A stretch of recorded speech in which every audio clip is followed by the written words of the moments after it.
Si Kibuloy daw. Not guilty daw, hindi daw guilty.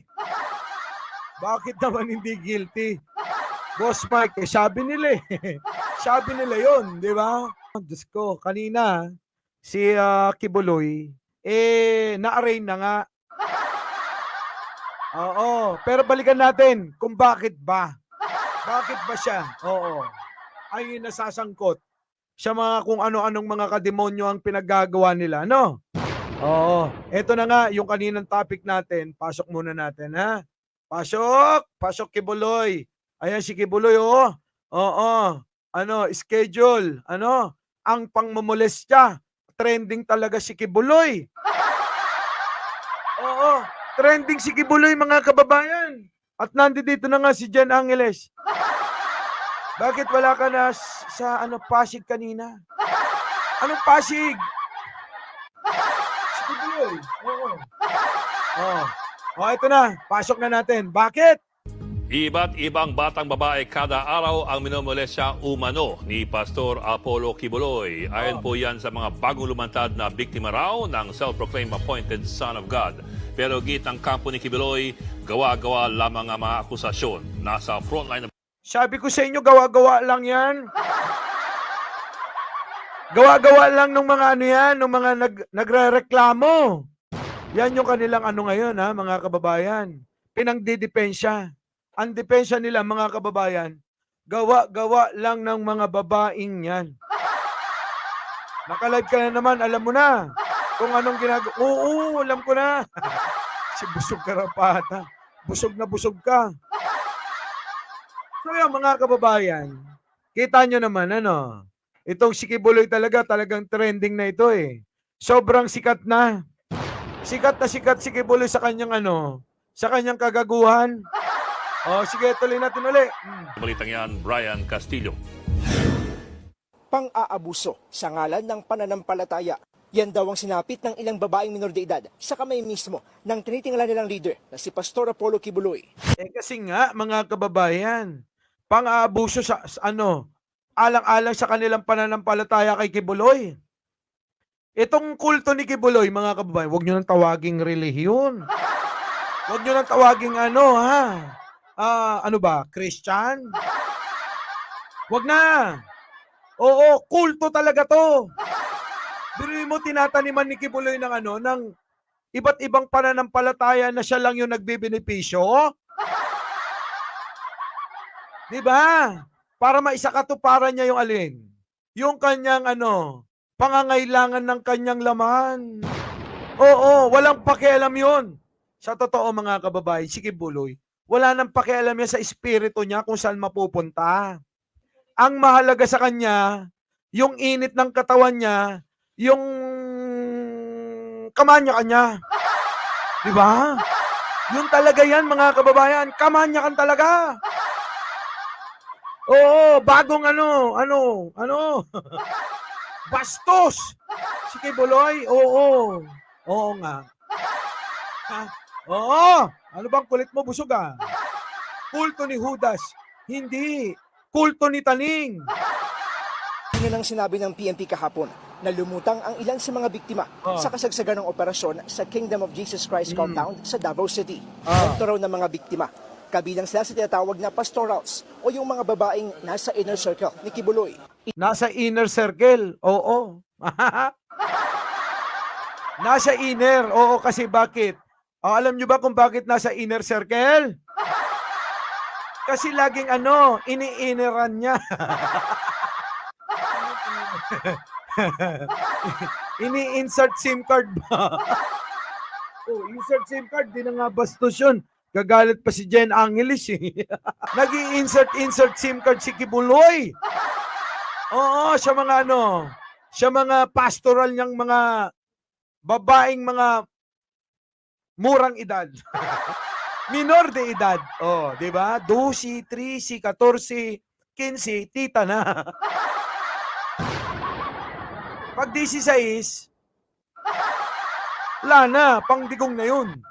Okay, pasok! Ilan sa kanila, nasa edad 12 pa lang noon. Kanina, ilang pang bagong detalye ang inilabas ng PNP na galing daw mismo sa mga biktima. Galing yan sa mga biktima. Yan yung topic natin kaninang umaga. Sa mga hindi po nakakapanood nung topic namin kaninang umaga, para tayo makatungo na sa bagong tatalakayin natin. Dito sa may babaeng kinana. Oo, kinana ni Kibuloy. Alam niyo naman na yung kinana, di ba? Oo, kasi pinagbabawalan na ako ni Jen Angeles.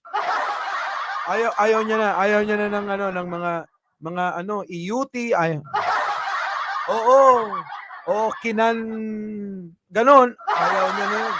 Kaya wag na nating banggitin. Kasi hindi naman siya sanay sa akin talagang gumagamit ng mga ganyang salita. Diba? So yun, mga kababayan, sa mga hindi pa nakakapanood nung topic na kaninang umaga, yun, eto yun. So kung gusto nyong maging masaya, pwede nyo na munang balikan yun. Not guilty pala. Sabi na itong bobong abogado niya. Oo. At lagi rin tong nasa SMNI. Abogado pa yan, ha? Abogado pa yan. Sige. Attorney. Pagtanggol mo yung kliyente mong Panginoon mo. Hindi ba? Normal lang yun, abogado. Siyempre, kailangan bayaran. Hindi ko lang alam. May nagpapatanong lang. Tanong lang naman, attorney. Attorney, tanong lang ha. Huwag kang mapipikon. Sabi nung katabi ko rito, ano daw ba yung pinambabayad sa ni Kibuloy? Ha? Kwarta o bilat? Di ba? Kwarta o bilat? Tanong lang naman. Naawal ako ni Pastor kasi kung matuloy, sila lang isa maiwan dito. Ay, inang-ina ka. Kay Kibuloy naaawa ka. Ha? Kay Kibuloy naaawa siya. Pero sa mga biktima, oo, they hinge. Naawal ako ni Pastor kasi kung matuloy, sila lang isa maiwan dito. So it's not only about the situation, mainit. He is already 74, 75 years. Wala kaming pakialam, inang-ina ka. Ano ngayon kung 80 na siya? 74, 75? Oy wala. Wala kaming pakialam kahit na 80 pa yan. Di ba? So ibig sabihin nakakaawa dahil matanda na raw, dapat iba yung pagtrato sa kanya. Inang yan. Bakit? Ha? Kailangan sa kulungan pag-uusapan ng edad? Mga kababayan, sa kulungan pag-uusapan ng edad. Pero sa mga batang iniyot, sa mga batang kinana, walang edad-edad. Kahit 12, kana, ganon. Inang yan. Si attorney hindi yata alam. Di ba mga kababayan? Sa kulungan pag-uusapan ng edad. Pero sa mga batang kinakana, hindi pag-uusapan. Batang tinurbo. Batang tinuhog. Sorry. Sorry po ha. Hindi, iba talaga kasi. Iba talaga eh. Di ba mga kababayan? Ganun ba yon mga kababayan? Sa kulungan pag-uusapan ng edad. Pero kapag mangmamanyak ka, at kapag mang-aabuso ka ng mga minor de edad, hindi pag-uusapan. Attorney naman. Ha? Attorney naman.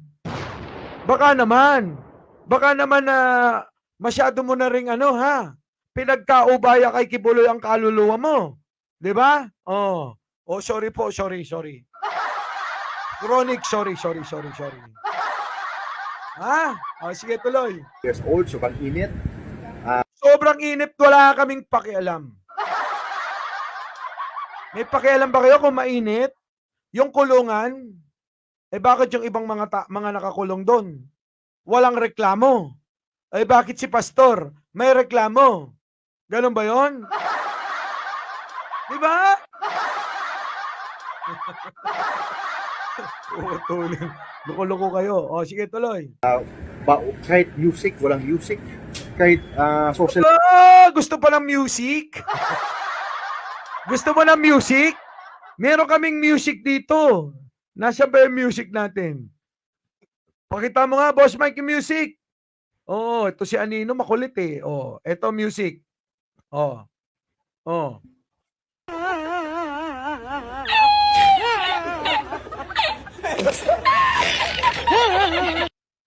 So, ganyan lang ipaparinig natin kay Kibuloy. Ano? Ganyan lang yan ang music, yung tawa ng tawa, ganyan. O, gusto mo, attorney, ganitong music.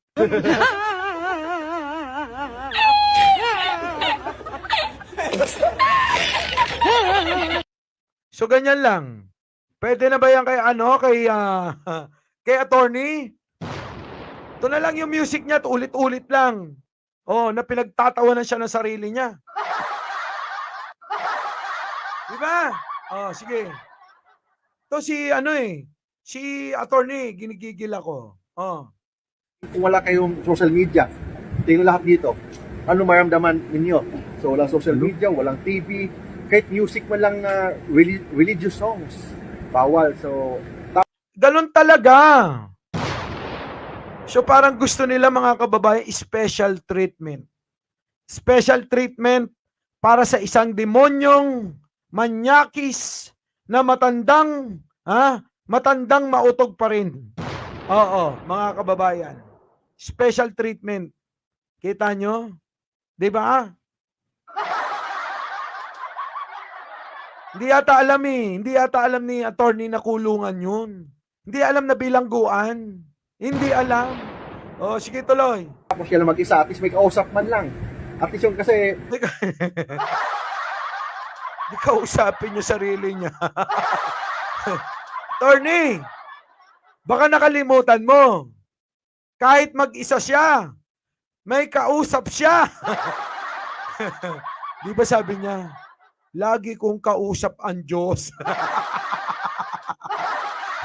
Di ba mga kababayan? O di kausapin niya ang Diyos, sabi niya, siyaan ako, nagkamali. Di ba no? Ay, tiyang ano. Di ba? O kausapin niya sarili niya. O kaya kausapin niya Diyos. Sabi niya naman, lagi niyang kausap eh. O di ba? Eh sabi pa nga niya minsan, siya na raw ang Diyos eh. O tignan mo, attorney to. O. Yung mga tao nang uusap ng ganyan, ang spiritual IQ niya ay masyadong mababa. Kung talagang gusto niyong malaman kung sino ako, huwag haka-haka. Ikaw, alam mo man kaya ang Diyos. Kasi sa pag-uusap mo, mas alam mo pa ang Diyos kaysa sa akin. O, kita nyo? Pakinggan nyo maigi si Kibuloy. Oh, pasok. Di ba? Oh. Ba't di ka manalangin? At Oh, attorney, alam mo na sasabihin mo kay Kibuloy, ha? Sabihin mo kay Kibuloy, kung wala kang kausap, Kibuloy, ba't di ka manalangin? Diba? Manalangin siya. O kaya ano siya doon, oh, maggagano siya yung ginagawa niya. Bala. Diba? Oh. Hindi, ginaya ko talaga yung gupit niya. Ha? Di ba mga kababayan? Ganun na lang ang gawin niya. Maggaganon-ganon siya doon sa loob ng kulungan, oh. Bala ako na po. Di ba? Ganun ang gawin mo, Kibuloy. Itong attorney mo, hindi niya yata alam na meron ka superpower. Nakakausap mo ang Diyos. Diyos ng mga Boss Mike. E di, Diyos ng mga manyakis. Oh. tanong mo sa kanya kung sino ako. Oh, tanong nyo. Oy, attorney. Tanong natin kay attorney. Attorney, sino ba si Kibuloy? Imagine kung wala kayong social media, tingnan lahat dito. Ano maramdaman ninyo? So, walang social media, walang TV, kahit music man lang na religious songs. Bawal. So, tapos siya lang mag-isa, at least may kausap man lang. Oh! Wala daw kausap, kaya kailangan na may kausap. Eh, sino si Kibuloy? Hoy! Oh. Kasi sabi ng salita sa akin eh. Di ba? Ba't di ka manalangin? At itanong mo sa kanya kung sino ako. Attorney, sabi mo kay Kibuloy, sabi mo lang ha, sabi ni Mike Cervera, inang-ina kang manyakis ka, bakit di ka manalangin? Total naman nakakausap mo ang Diyos, ina mo. Di ba? Oh, ewan ko kay attorney, anong pinag-aano ni attorney? So, inaamin ba ni attorney na bulaang ano ito? Bulaang propeta talaga? Kasi sa ano ni ni attorney ay kontra sa mga sinasabi ni Kibuloy. Malayong malayo. Kita nyo? O di maliwanag na pinaglolo ko talaga yung mga uto-uto na naniniwala kanino? Kay Kibuloy. Oh. Kasi sabi ng salita ng Diyos, walang nakakilala sa ama ang anak lang. At walang nakakilala sa anak ang ama lang. Oh. Gusto mo akong kilalanin?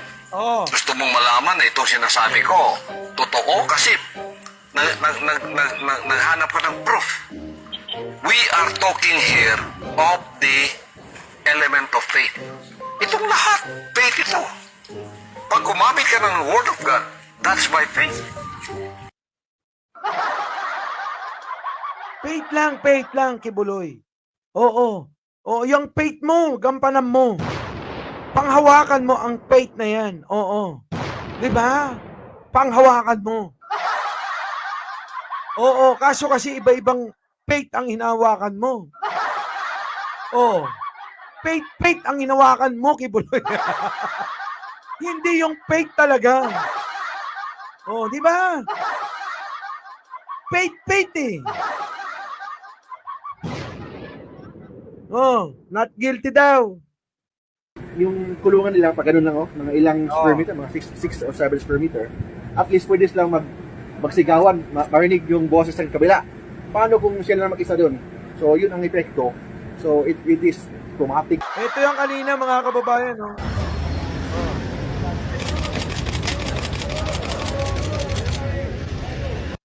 Ito na, putang ina, oh. Ay.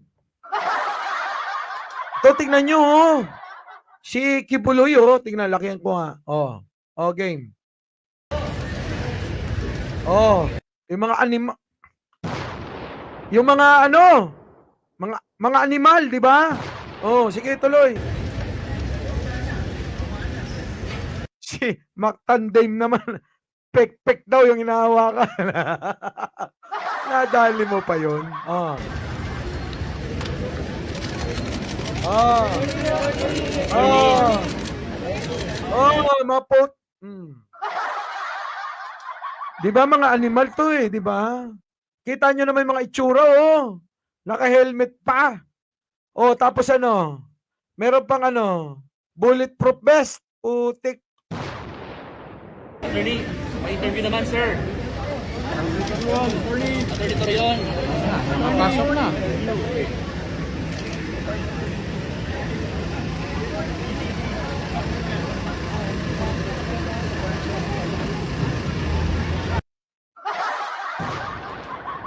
Sarap panoorin ni Kibuloy, no? Sarap panoorin ni Kibuloy habang ano, no, ganyan na itsura. Ano pa kaya kapag ka napapanood natin siya habang binibitay siya?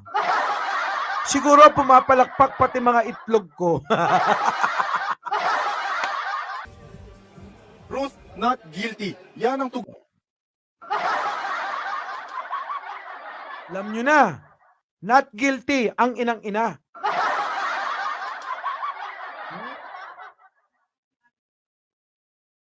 Kaya nga.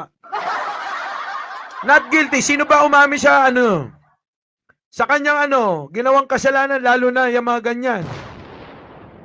Di ba? Sa tingin ninyo, sino ang umami sa kanyang kasalanan? Lalo na kapag marami. Pag maraming iniyot. Ay, pag maraming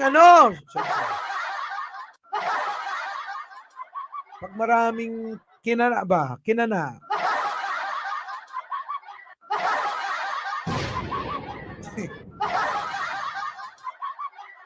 Inang-ina kasi si pastor no? Inang-ina mo, pastor. Ang libog mo talagang hayop ka. Our beloved Boss Mike